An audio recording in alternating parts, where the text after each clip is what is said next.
Hola, soy el Padre Doni de León. Les voy a acompañar en este espacio para descubrir qué dice la Iglesia sobre el don maravilloso de la vida. Hoy que la vida es motivo de discusión y a veces con tristeza podemos darnos cuenta que la vida parece ser hoy un producto del mercado. Que así como se puede adquirir, también se puede disponer de ella según el capricho, el interés, la comodidad, muchas veces el egoísmo de alguien. Creo que es necesario que metamos el corazón en la esencia del Evangelio para que descubramos que nuestras motivaciones para defender la vida vienen de Dios. Hace un tiempo Juan Pablo II proclamaba el Evangelio de la vida y ese es la esencia del Evangelio. El Nuevo Testamento se abre con historias maravillosas sobre la vida. Aquella mujer que no puede concebir y el Señor le da el don de tener por hijo a su hijo Juan. O también el ángel que le anuncia a la Virgen María: concebirás y darás a luz un hijo. Y en la Navidad, maravillosamente los ángeles le dicen a los pastores: les anuncio una noticia de gran alegría. Hoy les ha nacido un Salvador. Esta es la esencia del Evangelio. El Señor nos ha invitado a acercarnos a Él como la fuente de la vida y por eso el Evangelio se abre maravillosamente con la invocación al Dios de la vida, al Dios que ofrece la vida, al Dios que viene a devolver la vida. El camino de Jesús es un camino precisamente para eso, para devolver la vida a aquellos que la han perdido, para devolver la dignidad a cada ser humano. Y cuando uno descubre esto, uno se da cuenta el río interminable de gracia. Yo he venido para que tengan vida y la tengan en abundancia. Entonces el Evangelio de la vida es, sin lugar a dudas, el anuncio central de la Iglesia, porque hemos nacido de nuevo. Cada cristiano inicia con un nuevo nacimiento. Te lo digo, Nicodemo, hay que nacer de nuevo. Por eso el cristianismo es esencialmente el camino de la vida, porque el Señor de la vida nos ha venido a dar su vida y una vida que subsiste para siempre. Por eso un cristiano no tiene otra opción, sino que transmitir este Evangelio de la vida.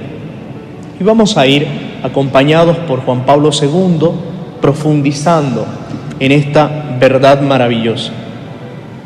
Creo que cada uno de nosotros es consciente de la ola perversa de la cultura antivida y nos damos cuenta cuando se proclaman derechos que en el fondo no son derechos, sino que en el fondo son reafirmaciones de egoísmos. La eutanasia, el aborto o muchas veces las prácticas científicas que buscan una especie de elección de la vida, como lo decíamos, como si la vida fuera un producto del mercado. Entonces yo elijo, yo me tomo el atrevimiento de decir quién vive y quién no vive. La expresión tan dura muchas veces de decir es viable o no es viable. Frente a esta oleada de la cultura de la muerte que Juan Pablo II denomina, tenemos siempre la conciencia clara de que no solo los cristianos tenemos conciencia de que no vamos bien, sino que todo hombre de buena voluntad es capaz de darse cuenta de que las cosas no marchan bien. Y mucha gente, incluso sin ser cristiano, proclama la dignidad de la vida, promueve el valor que tiene cada vida humana. Así como surgen movimientos que defienden la naturaleza, que defienden el cuidado del clima, también existen personas que hoy, con un corazón abierto y con la ayuda de la gracia, misteriosamente descubren que en el hombre hay algo que le hace distinto. Y ese algo que le hace distinto le hace descubrir que a este hombre hay que cuidarle, porque posee una dignidad especial, posee una dignidad más allá de cualquier criatura sobre el mundo, porque Dios ha impreso en su corazón su huella misma. Entonces, cuando uno descubre eso, descubre que todo ser humano tiene una conciencia grande, tiene una conciencia de que cada ser humano posee una dignidad que debe ser cuidada desde su concepción hasta su término natural. No podemos proclamar derechos, no podemos pedir justicia si no somos capaces de reconocer la dignidad de todos los seres humanos. De lo contrario, estaremos viviendo en una sociedad donde lo único que cuenta es lo mío, y no me doy cuenta que también el que tengo al lado cuenta también para mí. Cada ser humano es valioso ante Dios, porque el Dios de la vida nos ha creado con este destino, vivir para siempre. Por eso la muerte es insidia de Satanás. El resultado del pecado, la herencia del pecado es la muerte. Entonces ahí uno descubre, aunque quizás muchas veces se intenta matizarlo, pero si nos detenemos sobre este asunto, nos damos cuenta que Satanás, por envidia, ha puesto en el corazón del hombre la tentación. La tentación ha conducido al hombre al pecado, y el pecado ha hecho que el hombre perdiera el don precioso de vivir para siempre. La muerte entra como una consecuencia del pecado, y por tanto la muerte entra como una consecuencia de Satanás. Entonces podríamos decir que en el fondo de esta cultura de la muerte está la insidia de Satanás. Satanás siembra la desconfianza en el corazón del hombre. El hombre se aleja de Dios, inmediatamente ve a quien Dios le ha dado como compañía adecuada un enemigo. Y esta historia tomará cuerpo, tomará forma en la historia de Caín y Abel. Una historia que se repite y se sigue escribiendo en las páginas de la historia del hombre que, dejándose mover por la insidia de Satanás, ve en el otro no un hermano, sino que ve a un enemigo. Y por tanto, todo homicidio tiene de fondo esta negación. Yo ataco a mi hermano, yo daño a mi hermano. Esta unión espiritual que tenemos todos los seres humanos, todos somos hermanos porque venimos de un único origen. Dios nos ha creado a cada uno con una dignidad única, original, pero esa dignidad única y original tiene la capacidad de sentirse unidos los unos con los otros. Por eso, cada homicidio, cada atentado contra la vida del ser humano siempre tendrá de fondo esta triste realidad. El hombre se hace enemigo del hermano. El hermano termina por convertirse en homicida de su propio hermano. Qué triste es que la cultura de la muerte tenga como fondo esta imagen, que nos convirtamos nosotros en nuestros propios enemigos, movidos por la comodidad, movidos por mi egoísmo, movidos por una especie de mirada utilitarista de la realidad que vivimos, donde incluimos a las personas que nos rodean y todo lo pensamos en función de lo que me puede valorizar, de lo que me puede dar, de lo que me puede ayudar a producir. Qué perversa mentalidad va sembrando Satanás, e incluso se hace más perversa y duele mucho más cuando este modo de ver la vida entra en el corazón de la familia, donde muchas veces se propaga, donde muchas veces se habla de la cultura de la muerte con una libertad natural. El santuario de la vida que es la familia, se convierte por el egoísmo del hombre y por el corazón que se ha dejado oscurecer también en la cuna de la muerte, en aquellos que antes que custodiar, que cuidar la vida, se convierten en los que amenazan la vida del hombre.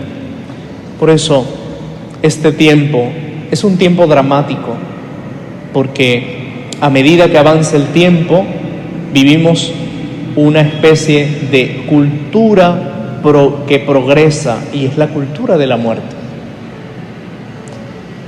La ciencia, la política, los poderosos y los movimientos ideológicos apuntan a ello, a veces disfrazados con valores y aparentes bienes para la sociedad, pero en el fondo uno descubre que simplemente hay un interés, un corazón que en el fondo se deja inducir por la oscuridad del pecado, por la conciencia adormecida, termina por convertirse en eso, en alguien que busca su propio interés sin pensar también en el otro.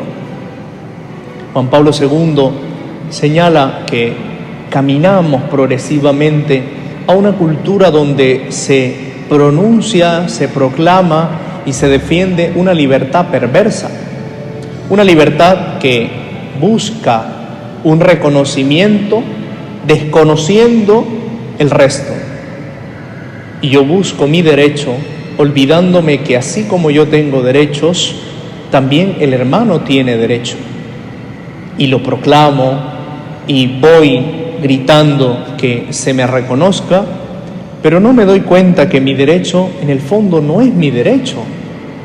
Aunque yo tenga un derecho de ser libre porque soy un ser humano, mi libertad no está bien orientada, porque el objetivo de mi aparente libertad termina siendo un mal. Quizás el mundo se ha convencido de que es un bien porque produce un bienestar en uno, pero ¿dónde queda el otro? Quizás yo puedo decir, es que necesito un poco más de tiempo para prepararme, y entonces esto es un obstáculo, el bebé que viene en camino, o quizás ha sido concebido en circunstancias realmente difíciles, por una violación, por una situación no querida, y entonces saco una conclusión a partir de mi propia comodidad, de lo que yo pienso que está bien.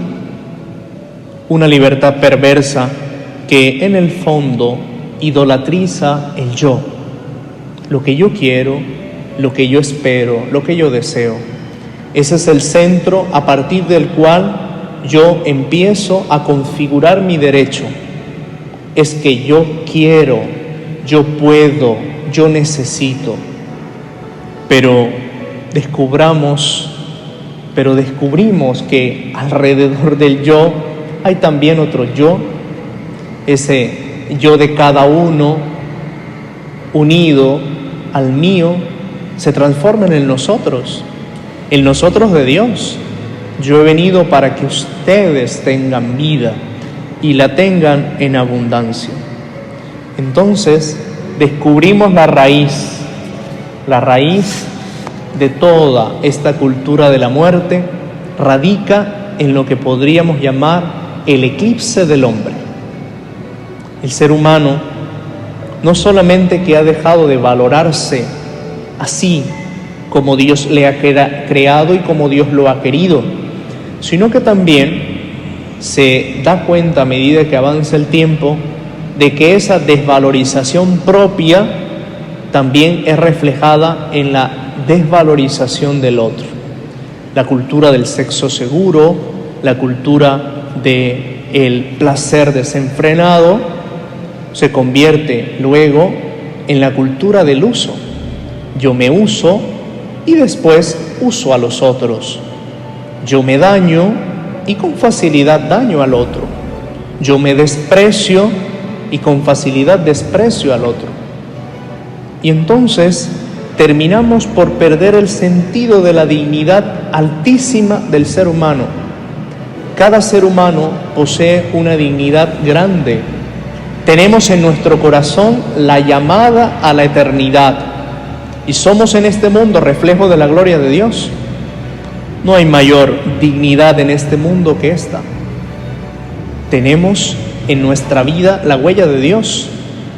Y por eso, al perder la conciencia de la dignidad propia, ya no puedo pensar en la dignidad del otro, porque yo pienso que simplemente soy una especie de fruto, producto de el vaivén de la historia, de una aventura de mis padres, y me pienso como algo que se tiene que disfrutar porque mañana es tarde y no sabemos qué va a pasar. Entonces ocupemos el tiempo antes de que nos haga falta. Y terminamos nosotros mismos por degradarnos. Pero la raíz es mucho más profunda. Cuando uno piensa en el eclipse del hombre, debe pensar en el eclipse más profundo, en el eclipse de Dios. Lo doloroso de la historia de nuestros tiempos es la proclamación del Dios que ha muerto. Decían los filósofos modernos: con mi vida ha muerto Dios. Si nace un hombre que pueda crear al hombre, Dios muere. Si nace un hombre que tenga más poder que Dios, ya Dios no tiene poder.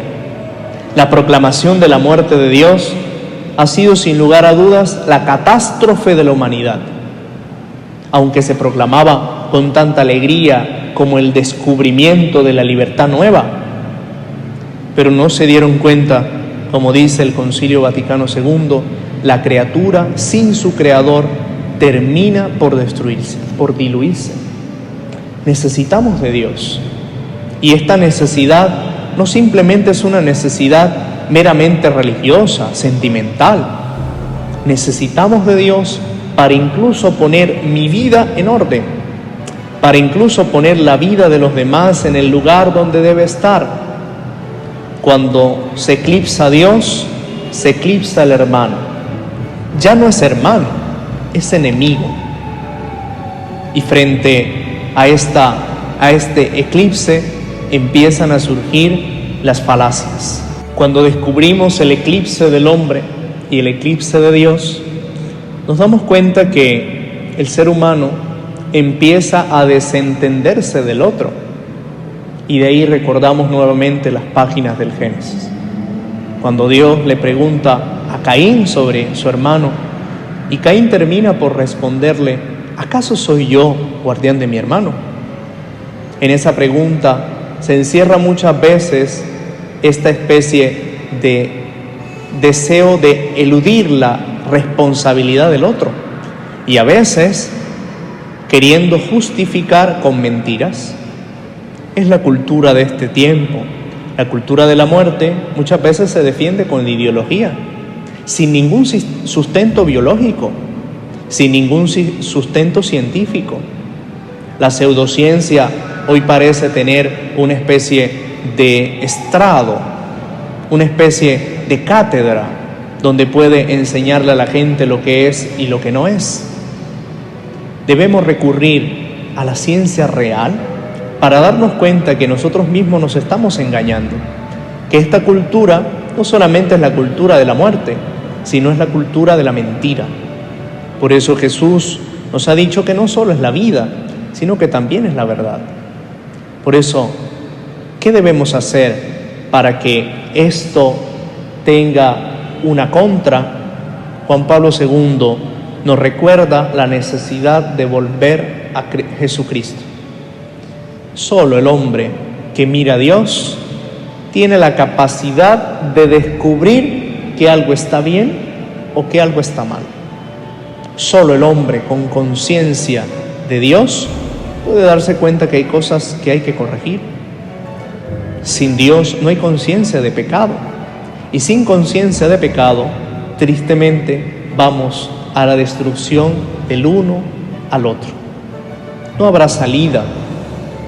Podemos proclamar una especie de paz de eslogan, muchas veces una paz de emotivos momentos, pero realmente estamos construyendo una sociedad donde exista real fraternidad.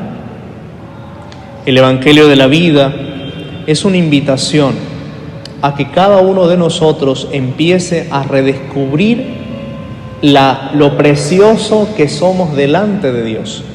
Así como la sangre de Abel, y esto es realmente hermoso, y Juan Pablo II hace uso de ello, así como la sangre de Abel reclamaba a su hermano Caín la muerte, la sangre de Jesucristo, como don sincero, como don propio, nos recuerda el valor que tenemos delante de Dios. Tanto así que Dios nos ha regalado a su Hijo Jesús. La sangre que acusa es ahora la sangre que nos devuelve la dignidad. Abel, que es tipo de Jesús, y Jesús, que es la realización de las promesas de Dios, es el único modo en el cual Dios nos puede enseñar que la vida posee un valor admirable. Tanto es así que la muerte del Hijo nos ha devuelto la vida y nos ha dado una vida para siempre. ¿Qué debemos hacer los cristianos? Porque nos podemos quedar perplejos ante esta realidad. Podemos agachar la cabeza, podemos decir, ya no hay nada que hacer. Podemos pensar que todo está terminado, de que la cultura de la muerte tiene mucho poder, de que detrás de ella hay toda una corriente financiera que yo no tengo, que yo no poseo. Los cristianos tenemos una riqueza grande, tenemos la riqueza de la gracia. Y esa riqueza de la gracia es la que nos hace llevarle a los demás la presencia de Dios. Aunque no lo pensemos, en todo ser humano existe un anhelo de lo infinito, una nostalgia de Dios. Buscamos a Dios, este mundo busca a Dios, pero lo busca en lugares donde no lo va a poder conseguir jamás. Por eso los cristianos que estamos en este mundo, antes que entristecernos frente a esta realidad, deberíamos recordar que la esencia de este Evangelio de la vida también posee la esencia de la alegría. Y creo que aquí radica nuestra misión. Como creyentes, todos debemos tener la valentía de manifestar la alegría de la nueva vida que ha venido a partir de Jesucristo. Esa invitación frecuente del Papa Francisco a vivir una alegría constante, de manifestar un cristianismo que se contagie, que al vernos la gente descubra que en ellos hay algo distinto, sin mucha explicación. A veces necesitamos la sonrisa, necesitamos la amabilidad, necesitamos el deseo de que el otro también se acerque a Dios. Tanta gente que está por el mundo gritando cosas que hoy ofenden a Dios, mañana se pueden convertir en los grandes defensores de la vida. Por eso no hay que perder la esperanza. Esta invitación del Señor a rezar por los enemigos también se cumple en aquellos que de uno u otro modo se convierten también en nuestros adversarios. Porque cuando nosotros gritamos sí a la vida, ellos gritan un mensaje de sí a la muerte. ¿Cuánto nos hará falta rezar? ¿Cuánto nos hará falta volver a Jesús? Y Juan Pablo II, en la encíclica, nos recuerda eso. El camino es volver a poner a Jesús en el centro. Cuando volvamos a poner a Jesús en el centro, descubriremos la realidad hermosa de la vida. Y esa realidad hermosa de la vida causará lo que este mundo anhela y no tiene: la libertad. La libertad que brota de haber abrazado el amor de Dios, que se ha venido a dar por nosotros, para que seamos libres, para que venzamos las esclavitudes. Este mundo necesita de Jesús. Y nosotros, tú y yo, que estamos en este camino, en esta lucha, frente a frente, debemos proclamar el bien admirable de la vida partiendo del corazón del Evangelio. Y el corazón del Evangelio es Jesucristo. Y creo que aquí vale la pena recordarles algo. Es necesario que así como le ponemos corazón a esta misión, también le pongamos un poco de razón. Necesitamos tener cristianos preparados. Todo cristiano no solo es testigo del Evangelio como proclamación de verdades morales, todo cristiano debe convertirse en un evangelio de la vida viviente, que mi vida misma, que el cuidado de mi vida misma, que el cuidado del amor que proclamo, del amor que vivo, sea el mejor evangelio. Creo que hoy, como San Francisco, la gente debería notar en los cristianos la esencia natural del evangelio, que no se finge, que no tiene una máscara, sino que brota de la naturalidad. Hay que acercarse al otro y no hay que hacer una división entre los buenos y los malos. Debemos apuntar a que este encuentro que yo he tenido con Jesús también lo anhele y lo desee para el otro, porque si nos olvidamos de esto, podemos convertir también al otro en enemigo mío, aunque yo defienda la vida. Y puedo pensar que aquel que promueve el aborto, aquel que promueve la ideología del género, aquel que promueve las ideologías del control de la natalidad y todas las ideologías del mundo moderno son nuestros enemigos. Y quizás podemos decir, bueno, vamos a luchar para derrotarlos, pero ¿y eso es lo que quiere Jesús? Creo que la mayor fuerza que tenemos nosotros es la fuerza del amor. Ese grito de Juan Pablo II cuando se dirigía a los jóvenes: el amor lo vence todo, el amor lo vence todo, y el amor triunfará al final, el amor triunfará al final. Por eso, el amor a la vida debe convertirse para nosotros en una opción radical. Juan Pablo II termina la Evangelium Vitae invitándonos a crear signos que manifiesten nuestro amor a la vida, nuestro amor y nuestro cariño y cuidado a los ancianos, nuestro amor y nuestro cariño y nuestro cuidado hacia los niños que van creciendo, nuestro amor y nuestro cuidado por aquellas madres que no tienen posibilidades porque están en la pobreza, porque están en el abandono. Crear también una cultura de la vida a partir de la acción, no solamente quedarnos en el camino del argumento, en el camino de el sacar revancha, del lograr vencer en la lucha, sino que esto también esté sustentado por una permanente campaña viviente de amor a la vida.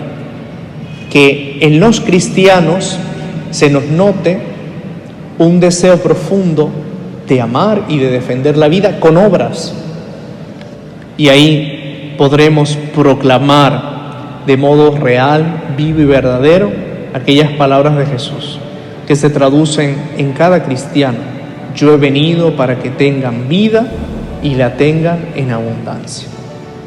Ustedes y yo, que hemos iniciado este camino, que quizás tenemos mucho tiempo o que quizás hemos empezado, debemos sentarnos y mirar a Jesús a la cara y pedirle que nos ayude a amar la vida como Él la amó, a tal punto de que salió a buscar a aquellos que en este mundo eran excluidos, en este mundo no eran tenidos en cuenta, aquellos que este mundo tenía apartados, y los atrajo hacia sí.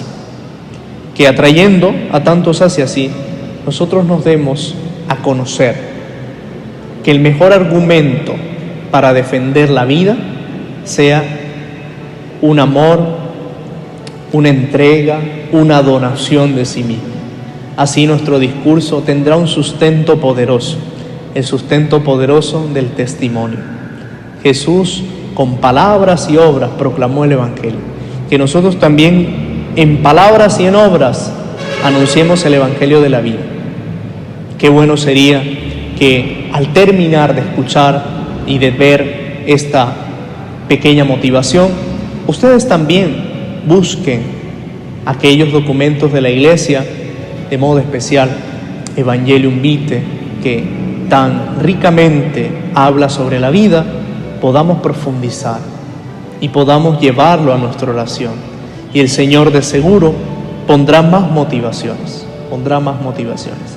No nos desanimemos, porque el Señor siempre vence, porque la vida siempre vence, aunque parezca que fracasa en Jerusalén, resucitará al tercer día.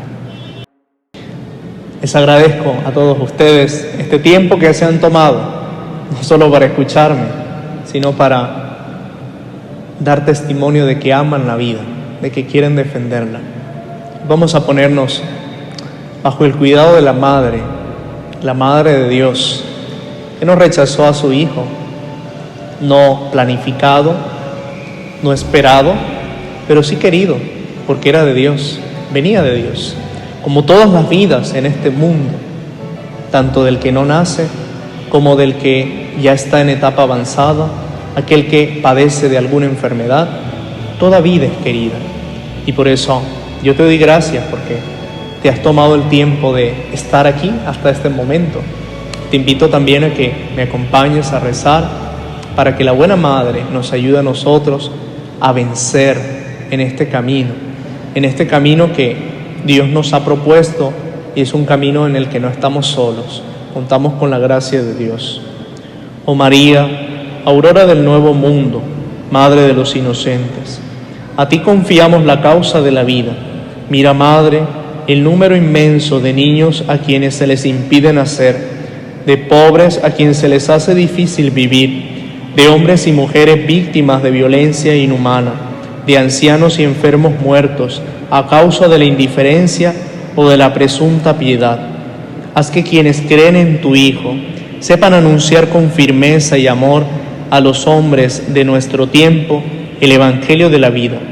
Alcánzales la gracia de acogerlo como don siempre nuevo, la alegría de celebrarlo con gratitud durante toda su existencia y la valentía de testimoniarlo con solícita constancia para construir junto con todos los hombres de buena voluntad la civilización de la verdad y del amor, para alabanza y gloria del Dios Creador y amante de la vida. Amén.